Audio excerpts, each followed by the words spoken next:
Aliens Explored is a podcast exploring famous and obscure cases of UFO sightings, alien abductions and other strange events from both a believing and a sceptical perspective whilst keeping an open mind. I'm Stu Jackson, a professional actor and amateur ufologist with a particular interest in the crop circle phenomenon. I'll be debating that otherworldly visitations are real. The truth is out there. And I'm Neil Kelly. I'm a professional actor as well and used to work for the military as an intelligence analyst. I'll be arguing from a more doubtful point of view. I mean, it's all a bit far-fetched, isn't it? In 1979, an underground construction expert claimed to have had a firefight with aliens at Dulce, New Mexico. He then went on to give lectures and speeches about it all over the country before dying under mysterious circumstances in 1996.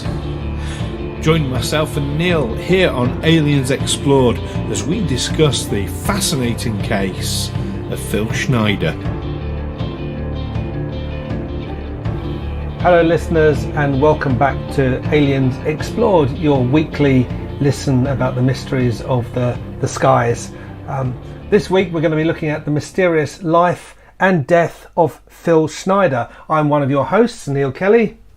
And I'm your other host, Stu Jackson. And fantastic introduction as ever, Neil. Thank you. And particularly ironic that you say we're looking at the skies because Phil Schneider is famous for his underground. Finding things underground that came from the skies. Yeah. So, absolutely. So Phil Schneider, interesting character. Before we get into any of that, though, there are some people out there, hopefully listening to this right now. And not right now as we're recording. That would be creepy because we pre-record these. but listening to us as they're listening to it. Yes, that's exactly what I'm about. If you're listening to this is aimed at you. I need sleep. I really, really do. So the first person want to say a big hi to is one of our very regular listeners, Ed. Hi, Ed. So, hello, Ed. Ed's been sending lots of messages about the content and how much he's enjoying it. So, thank you for that. That will always get you a mention. But in particular, what I want to mention, Ed, about is he's given us a slight correction to.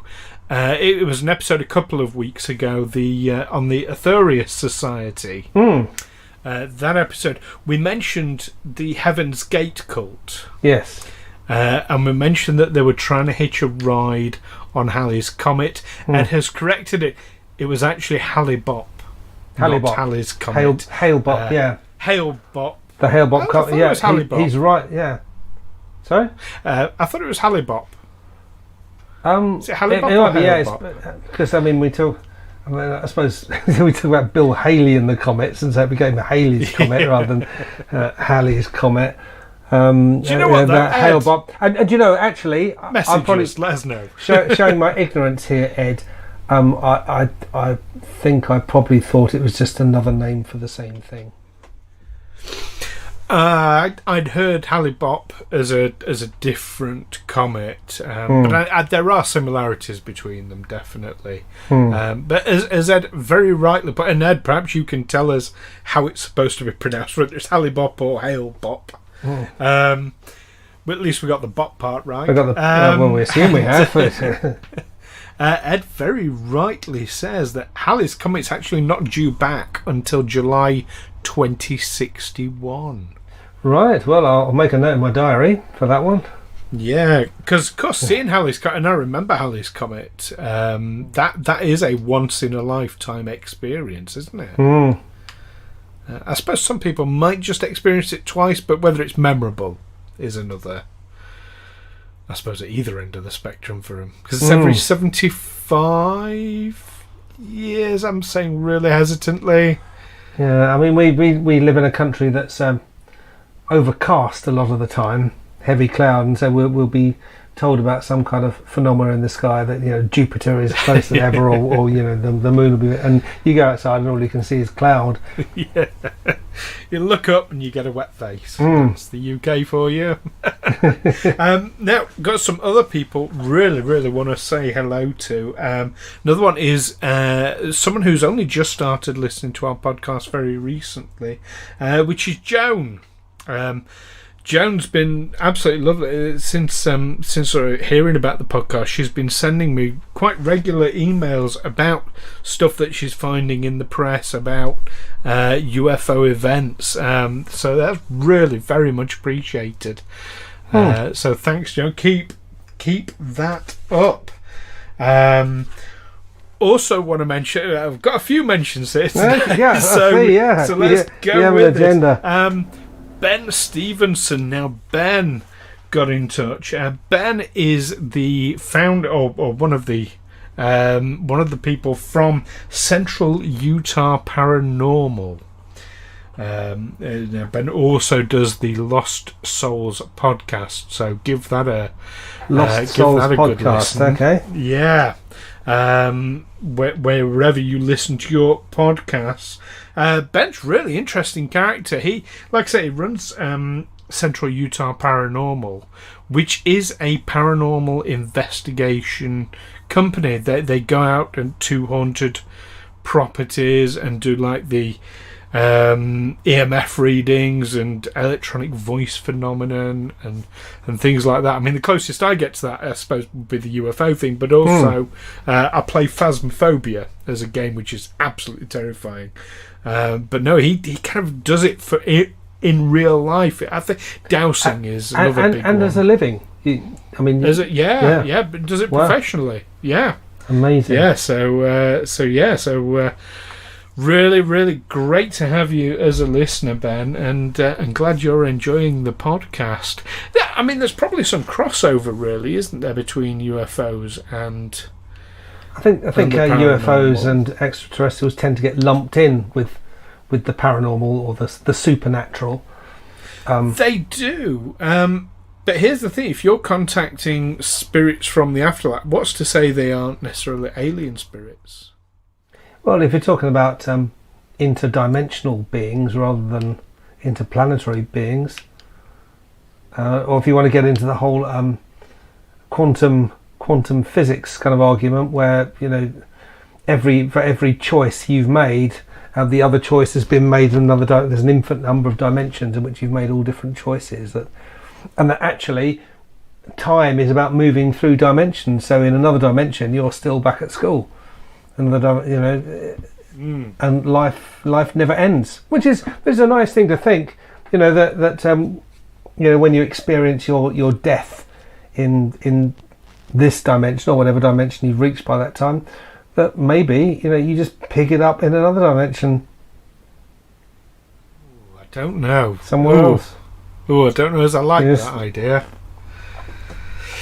But there's also the idea that that the reality that we know, what we consider to be, for instance, solid objects, actually aren't. That if you look at the structure of an atom, the only matter in an atom is the nucleus, which is proportionate to the size of the whole atom.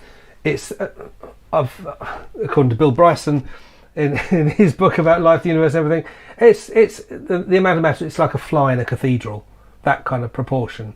So most of what we perceive as solid objects or reality around us is energy, and the idea that it's vibrating at a certain frequency, that if you change the frequency, like changing channels on a radio station, you're in a different reality. Yes, and that's how things move from one to the other. Because I'm quite famously a big Trekkie person, and that's looked at occasionally, like, with things being sort of shifted out of phase and what have you, and phased cloaking devices, and it's. I mean, that's quite a deep well. It's taking a scientific approach, but you could say. I mean, I don't know if Ben's going to agree with this. That maybe, you know, when you think you've seen a ghost or whatever, it is actually just like on the radio, you get interference from another AM radio, you get interference from another station, you just briefly pick up something else that's not supposed to be there. Could well be. Let us know your thoughts on that, Ben. And one last person I want to give a shout out to is someone who's been listening for a little while now but got in touch with us, Ty. So thank you for listening. Ty has mentioned also how much he's enjoying the podcast. Hi, but Ty. Here's the big thing. Ty also enjoys our other podcast that we do. Oh, of does course, he? Tales from the 20 side. Now, Ty made a particular comment, and it's one of the reasons. I wanted to give a shout out and say hello anyway. But Ty has said that, of course, he found. Now I can't remember if he found Aliens Explored because of 20 side or Tales from the 20 side because of Aliens Explored. But he found one because of the other. And he said we don't mention Tales from the 20 side often enough on here, and that he feels that a lot of listeners would really enjoy Tales from the 20 side, so we should give it a good plug. So I'm going to do that now. So talesfromthe20side.com. That's 20 in letters, not numbers. That's the other podcast. I mean, I'll let you, actually, because you're newer to that genre, I'll let you explain what Tales from the 20 side is, Neil. Well, it's I'm going back Throwing you in it there a bit. Dom, our games master. It is a game. It's a Pathfinder 2nd edition Let's Play role play game. It's a sort of Dungeons and Dragons. Sorry, yeah, you're nodding. Oh, that's good. I'm nodding. I wasn't sure if I made a faux pas there. No. Yeah, a kind of game involving 5 of us at the last count. And we're working our way through the Pathfinder 2nd edition adventure. What have we done so far? Is it about 1 out of 6 books or something? 1 out of 6 books for the adventure path Reign of Winter. That's the specific adventure path that we're on. Yeah, so I mean, for any listeners familiar with role-playing games or actual play podcasts and things like that, of course, Neil, you are very new to that genre, aren't you? I am, yeah. Yeah, it's the first time I've ever done it. Never played a role-play game before. Or not that kind of role-play game, anyway. We do have a lot of fun with that. So check it out if you like your fantasy, if you like your role-playing games. Definitely head on over to talesfromthe20side.com. I think I even put a link in the descriptions for these, so you can find that there. And of course, do share with us your thoughts, and you can get in touch with us like Ed has, like Joan has, like Ben has, and like Ty has. You can get in touch with us through Twitter, through Facebook, and through the website aliensexplored.com, or by just searching Aliens Explored on your social medias. Now, we've waffled on an awful lot already today. Well, no, I think this is stuff that had to be said. These are people we want to reach, we want to talk to, and we really appreciate it. It's certainly not time wasted, I don't think. Oh no, absolutely. But people have tuned into this episode to listen to us talk about Phil Schneider. Yes. Now, this was one of those rare occasions where actually it's you switched me onto it. Yeah, it's just I use Amazon Prime. I watch movies on. I'm totally hooked into Amazon for better or for worse. I read my books on a Kindle. I have all my music on Amazon Music because I can shuffle between 10,000 songs, all the albums I ever had, ever wanted, ever thought I might want to listen to. They're all just there in my playlist, and I just shuffle them. And of course, movies. And I came across this one called The Underground. It's called The Underground: Director's Cut. It's available on Amazon Prime, free to watch. And yes, it's about Phil Schneider, who he's one of these. He's a credible scientist who made some quite startling revelations, and then died mysteriously. Yes. Now, wait. When you first mentioned this to me, and it's worth very quickly mentioning. We talk about Amazon Prime. That's here in the UK. It comes free when you subscribe, or currently that's the situation at the time of recording. Not sure about the US and other countries. But check it out. Check it out. The Underground, it's called, as a documentary. Well worth watching. And so I found it fascinating. When you first mentioned it to me, though, I thought, how have I not heard about this guy? How am I unaware of that? Because it sounded like a really big event, and it was a really big event. Then on watching the documentary, I realised, actually, I had heard the stories and tales from his lecture. I just hadn't connected with the name. Right. So in ufology terms, I think he's got a bit of, I don't want to say celebrity status, but certainly he's well known, I think, in ufology terms. But it was really interesting watching the documentary and going into the detail that they did. Yeah. But as someone sort of new to it all, was it quite a revelation to you then? It really was, and I had so many questions about it. So he was involved with building a secret underground base in, is it pronounced Dulce? Dulce. I think Dulce, because that's how it's said Dulce in Latin. Vita, yeah. Dulce, New Mexico, and for the military. So this base deep underground. Is it near area 50, 51? Well, it's in New Mexico, so it's not going to be that far, but near to us in the UK. Near means maybe 10, 15 miles away. In America, it's it can be hundreds of miles away, and that's near. So it's a different concept to us. Of course. Absolutely, given that it's a big enough area that they can test nuclear weapons. New Mexico or Nevada. Yeah. Just to jump on something you just said about saying he was building an underground base. I know he was involved in a tunnelling operation that seemed to encroach on an existing underground base. Yes. Basically, they drilled into this underground, according to his claims. According to his testimony, and whilst being lowered down into it, he encountered these greys. The ET form that we're all used to seeing now, and had a gunfight with them.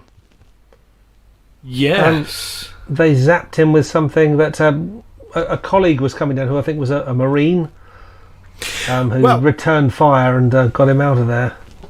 Just to expand a little bit on the events as I've understood it. They were drilling down. The drill kept breaking repeatedly, which is kind of unheard of for these drills. So they had to send a physical person down. Why they couldn't send a camera down, I don't know.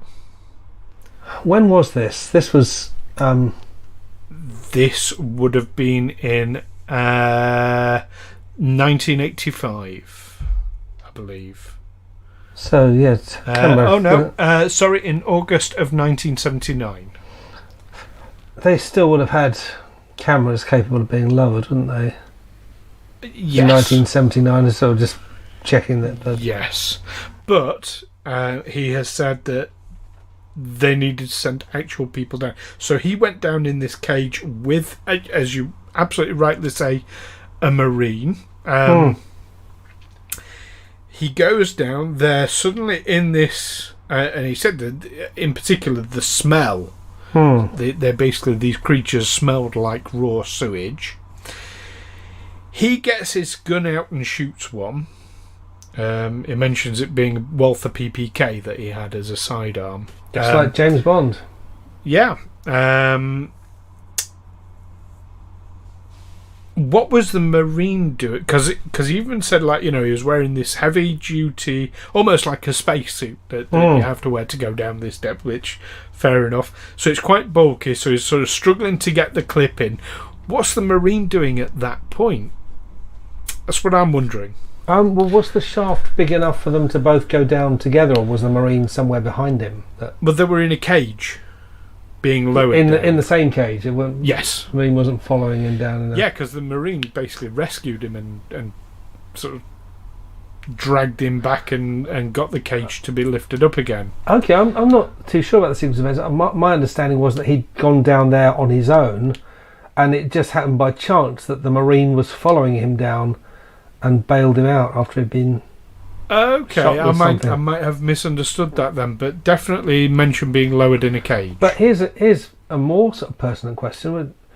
Imagine you're digging a hole. You're digging an underground bunker in the desert, and something keeps going wrong. You can't work out what it is. So they're saying, well, we need to send an engineer down to just have a look and see what's down there, what's causing this.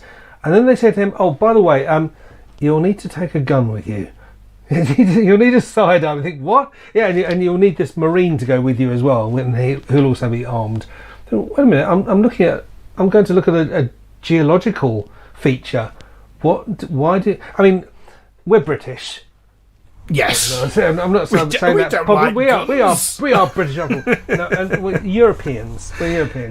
And we're not used to having guns. So Americans just. I mean, we know that Americans they love their guns, or they have a gun culture. Not all Americans, of course. Some Americans. Yes. Apparently, most Americans don't own a gun. Well, that's good to hear, because I'm going there next year. Although there are more guns than there are head of population, it's large numbers of guns concentrated in small numbers of head, apparently. Right, in compounds. In compounds, yeah, or cellars or hidden rooms. But, yeah, so do people just, and if you're working on a military project, even if you're a civilian, that you would be routinely armed? Yeah, I kind of took that on faith that yes, because it's a military contract, because it's a military job. Yes, he would have a sidearm. But my experience in the British Army was that, soldiers working on a project soldiers aren't routinely armed. They're not routinely walking around with loaded weapons with live ammunition in them. But I guess in the US, that's far more. Sorry? I suppose it depends on the project. Ultimately, it's about likelihood of encountering enemies. They must have thought there was a fair likelihood of. I mean, another question: when the astronauts went into space on the Apollo missions or on shuttle missions, are they armed as well? Now, I don't believe so, because. For one thing, the chemicals in gunpowder, that would have been pretty devastating. I mean, you fire a gun in a pressurised space capsule. Yeah. That's insta-kill for everyone. But if you're okay, we're going to walk on the moon, just in case there's something there that's hostile, you better take a gun with you. I have never heard anything about any space missions having armed weapons. Star Wars is one. I know they're doing 50s B movies as well. They'll always have when I say Star Wars, I meant the project, not the movie. Right. Yeah. So if you're working on a military space station or something, I imagine you would have some kind of weaponry, some way of defending yourself. Officially, there aren't any military space stations, though, are there? There are military satellites, but no, not officially. Because you've got the ISS is the only real space station that I'm aware of, and NASA, of course, is not a military organisation. No, but no, it just struck me as funny that someone being sent down a hole in the middle of the United States to look at what's causing the drills to break would have been given a gun and. He did mention about, and it was kind of almost a throwaway remark, or at least it seemed to be in the documentary, that he's working on this dig, and then suddenly like 40 Marines turn up as part of the project, and I think he said, like that's when there's something serious going on. Yeah, something, but if you're on a military site. You'd be used to seeing soldiers or Marines. Yeah, but if you're out in the middle of nowhere just doing drilling for the military, You might have like some military officers, but then all of a sudden an additional 40 Marines are posted to your location in the middle of nowhere. Yeah, again, I probably wouldn't have been too concerned if I was on a military project. The army or the Marines, they do all sorts of things.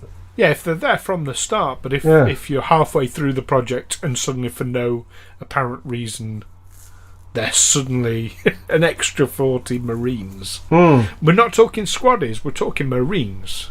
Yeah. Which, as I understand it, they're sort of highly trained.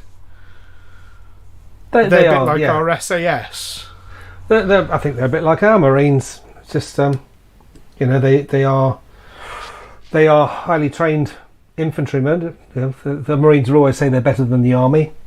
The Army will always say they're better than the Marines. That's just the esprit de corps. Marines are trained in... the US Marines are very different from the Royal Marines. The Royal Marines is just part of the Navy. And traditionally, they would be soldiers who would be on board a ship. They do in the old sort of days of galleons when ships would hove to and prepare boarding parties. Well, that would be your Marines. They would do that fighting. That was their job. Or you need to land somewhere and you need to send people ashore and it's possibly hostile territory. That's what your Marines are for. And then later, you're actually using them for invasions and things.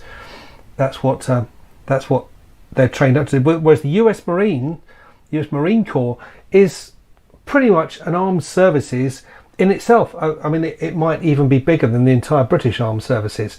They have their own ships. They have their navy. They have their own air force. So the US Marine Army Air Corps, or US Marine Air Corps. So they have it, and as well as their infantry. So they land, sea, and air. Okay. Well, I'm conscious time's getting on a bit on this subject. So we've talked about kind of the project he was doing and the event he had. Now, the big thing about Phil Schneider wasn't... obviously it was that experience, but it's the fact he then went basically round on lecture tours. Which is what the Underground film is, isn't it? Talking about it, yeah. Partly that and partly... I talked a lot about his father. There's so much to unpack about Phil Schneider. It's unbelievable. Not unbelievable. Well, to many people it would be unbelievable, but that's not quite what I meant. It's shocking how much there is to unpack about him. But particularly, I want us to talk about the fact he went on this public tour schedule, and then he died under some very questionable circumstances. Now, it's not unheard of for governments to basically to knock people off and then pass it off as suicide. And it seems like that's what's happened here, because he was found face down in his wheelchair with his catheter tube tied tightly around his neck that asphyxiated him. And yet it's just passed off very quickly as, it's suicide. How did he end up in the wheelchair? I'm not 100% sure about the nature of his medical condition. Certainly his experiences down in that tunnel, he said that basically this beam of light opened him up like a fish. So I can only imagine that he must have had ongoing issues from... That's what I was wondering, if he'd actually been crippled when he was wounded in that gunfight. Because he obviously wasn't wheelchair bound when they sent him down.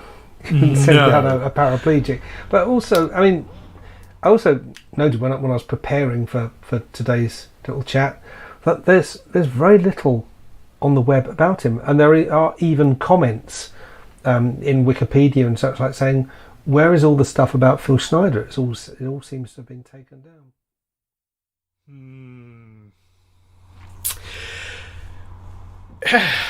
That's a highly question. But then if you get into that kind of that conspiracy, well, they're just removing all the information. How is there a documentary about him? Yeah, someone filmed his lecture tour, and why would you get rid of the guy and get rid of all the references to him online, but then leave this movie on? There's on loads Amazon. of his lectures on YouTube. Yeah, that you can find. So, it doesn't look like someone's done a kind of a cleansing of the internet of him. It's hard to say. I mean, the Wikipedia thing, because a lot of it is contentious and it's a lot of things that he's claimed. Some people would say that he's not provided evidence, although that's up for debate. So I can see why Wikipedia might just say, look, people are saying this is fact. It might not be fact, so let's just not have it. Because they do, occasionally. But it's a really... It's a curious case. It's a very curious case. Let's. So I'm going to say to all the listeners out there, if you have access to finding this documentary, watch it. Let us know what you think about it, and maybe, if we hear from enough people, I think this is a topic we can revisit at some point. And I think I'd like to revisit it at some point, because there's a lot to go into. In the meantime, let's do our summaries then. So it was you who switched me on. You watched the documentary and you said this would be a great topic for our podcast, which it is, absolutely. Watching the documentary, did you take everything on faith that what he's saying is accurate, or that it's true? No, I don't think I did. I didn't know quite what to make of it. This guy who'd been in a firefight down in deep beneath the bowels of the earth, where actually, digging their underground bunker, and actually came across an extraterrestrial alien bunker that was already there. It sounds fantastic, doesn't it? That's the thing. It sounds fantastic. But the guy has a lot of credibility. He's an engineer. He's a geologist. Yeah. Yeah. I mean, but this when we talk about, and I hesitate to use this to firefight, because by his own story, what happened was he went down, saw these beings, it terrified him, and he happened to have a gun on him, so he shot one of them, killed it, again by his own, and they've then reacted to that. They've then defended themselves, and he was hauled up out of there. That's what he said in as part of this lecture in this documentary. That I wouldn't call that a firefight. I would call that an exchange, unfortunate incident, an exchange. It shows, if nothing else, our weapons are deadlier than theirs.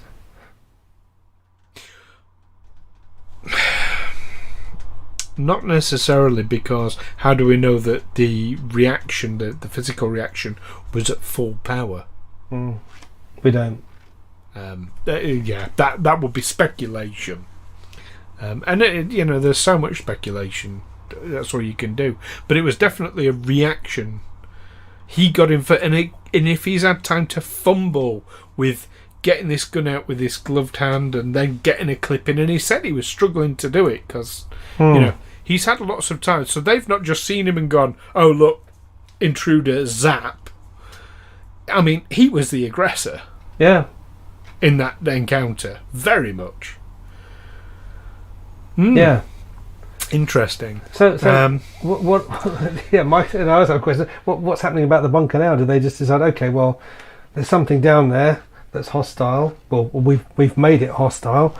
Maybe we should go and put our bunker somewhere else. Is that what's happened to it, or they blocked up the hole, or they've made a rapprochement with the aliens, or whatever it is down there? Who's to say? I mean, certainly he never mentioned going back there at all. And of course, it's all in a very secure area. It's a good question. Yeah. And what were they drilling for? And if the government knew that they were down there, which has been speculated, why were they trying to drill into it? Yeah, and why would they send a geologist down first? Yeah. Unless they thought, well, actually, we need to get a bit further before we can send the Marines in. Yes, it raises a huge amount of questions. Now, I'm willing to accept a lot of what he says on faith, but that's the thing. I'll accept it on faith with a huge but. Yes, I have questions. But there's more we need to know. Was he bumped off by the government because he knew too much? Absolutely, I'm convinced of that. I remain utterly convinced of that. There is just so much to the story that with so many missing pieces to the story, though, it's really hard to gauge what actually happened and what was happening. Yeah. But what do you think, listeners? As I say, go and watch this movie and do let us know. Like I said at the beginning, let us know by the usual methods. You can contact us through Facebook and through Twitter by searching Aliens Explored, or you can get in touch through aliensexplored.com. Now, next week, Neil. Now, surely you're a movie fan. I am a big movie fan, and I have to say, though, I've only seen this movie once when it first came out. I know. Oh, Neil. I'm coming clean. Okay, but it's a movie that I think many of us have seen many times. Yeah. We're going to be talking about Close Encounters of the Third Kind, the famous Steven Spielberg movie. But we'll be asking the question, was it actually based on real events? Don't miss that one. Stuff. That's it. So, until then, keep watching where you're drilling and the skies. Take care for now. Catch you next time. Bye. Bye. Aliens Explored is a Fecal Films production in association with Juicy Falls. Music by Darren Mafucci and editing by Stu Jackson. Find us on Twitter or Facebook by searching Aliens Explored, or visit us on aliensexplored.com.